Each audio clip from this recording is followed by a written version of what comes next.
ఎక్కడున్నాడో ఎలా ఉన్నాడో. నా కొడుకు కొత్త మొహాల దగ్గరికి అస్సలు వెళ్ళడు. మేకప్ లేకపోయేసరికి నా దగ్గర కూడా రావడం మానేశాడు. ఇదంతా నంగ నచ్చి జ్యోతి వల్ల జరిగింది. అమాయకంగా ఉండి ఎంత పనిచేసింది దొంగ మొకంది. పోనీ ఆ కొత్త పార్లర్ కి వెళ్దామా? చచ్చిన రాను. నా ఒంటి మీద చేస్తే అది సోనునే అవ్వాలి. నాన్న సోను ఎక్కడున్నావురా?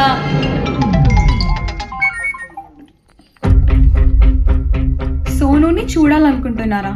అయితే ఈరోజు రాత్రి 11 గంటలకి కింద షేర్ చేసిన లొకేషన్కి రండి.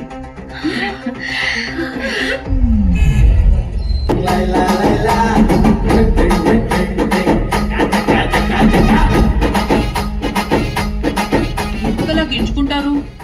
రేపటి నుండి నా పార్లర్కి రండి. మీ సోను కంటే బాగా మేకప్ వేస్తా. ఏంటి నువ్వు చేసేది? మేకోరా పీకోరా? నీకు అది సీన్ లేదు కానీ బయలుదేరు. మా సోను కంటే గొప్పగా ఈ ప్రపంచంలో ఎవ్వరూ చేయలేరు. ఆడవేషం వేసినా విష్ణు సేన్ లా ఉన్నావు.